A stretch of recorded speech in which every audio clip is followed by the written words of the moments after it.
मनाजरा हुआ था पिंडी भट्टियां के करीब। मनाजरे का मौजू था जनाजा रसूल हक के बतूल। शिया की तरफ से मनाजर थे मुबल्लिग आज़म मौलाना इस्माइल आला मकाम। मनाजरे का जज था अहले सुन्नत जमींदार, नाम था उसका चौधरी आशिक। सुन्नी था, दानश्वर था, फैसले लोगों के करता था अकल के मुताबिक। मनाजरे का जज उसे मुअय्यन इसलिए किया गया कि वो फैसला हक पे करे। जोहर तक मुनाजरा होता रहा। जोहर के वक्त जोहर की अजान हुई, नमाज का वक्फा हुआ। चौधरी आशिक अपने मौलवी के पीछे नमाज पढ़ने मस्जिद में चला गया। जितनी देर नमाज पढ़ता रहा रोता रहा।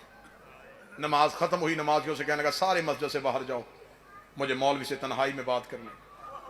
सारे नमाजी मस्जिद से बाहर भेज के मस्जिद का दरवाजा बंद करके कुंडी लगा अपने मौलवी के सामने बैठ गया। उसने देख मौलवी, हमारे गांव में है एक सैयदों का घर, वो अपने घर के अंदर रोते थे, तू हमें कहता था इन्हें को ना रोया करे। मैं एक दिन अकेला उनके घर गया था, मैंने जाके पूछा था सैयदों क्यों रोते हो? उन्होंने कहा था कि हमारी मां दरबार में गई थी। मौलवी, मैंने रात की तारीकी में तेरे घर आके तुझसे मसला पूछा था, तूने मुझे कहा था कि शिया झूठ बोलते हैं। मैंने उन सैयदों से कहा था इतना बड़ा इल्जाम तुमने कैसे लगा दिया कि रसूल की बेटी कहीं गई हो? उसने कहा हम अपना मौलवी बुलाते हैं, तू अपना मौलवी ले आ।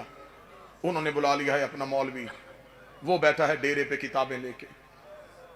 मुझे इन किताबों की समझ नहीं आ रही, तू किताब दिखाता है वो दिखाता है, मुझे नहीं समझ आ रही इन किताबों में क्या लिखा है। ये भी तो आखिर मौलवियों ने लिखी है।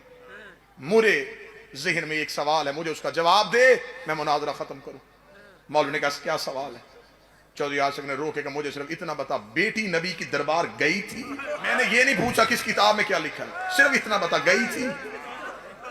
उसने कहा चाचा आशिक नबी की बेटी का बनता नहीं था। उसने कहा बनता छोड़, गई थी।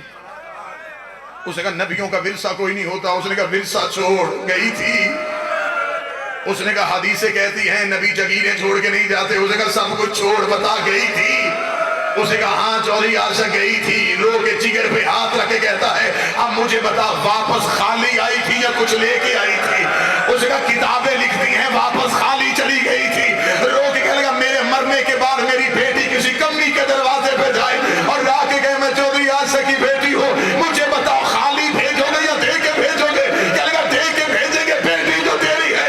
रो के ना मेरी बेटी का हया करते हो, मोहम्मद की बेटी का किसी ने हया नहीं किया। चली जो गई थी, नहीं भी बनता था फिर भी कह देते कि बाप के बाद पहली बार आई है, खाली तो ना भेजते। दरवाजा खोला, रोता हुआ वहां गया जहां मुबल्लिग आज़म बैठे थे। पगड़ी उतार के मौलवी इस्माइल के कदमों में फेंक, हाथ बांध कर बंद कर इस्माइल किताबें, मुझे पता चल गया कि नबी की बेटी खाली आई है। कीमत बनती है, मैं जमीनें बेचूं, मैं बेटियों के जेवर बेचूं, मैं उतने पैसे लाके इन सैयदों के घर दूं ताकि ये सैयद तो अपना रोना बंद करे। इतना कहना था, मौलाना इस्माइल ने चीखे मार के हम जगीर को नहीं रोते।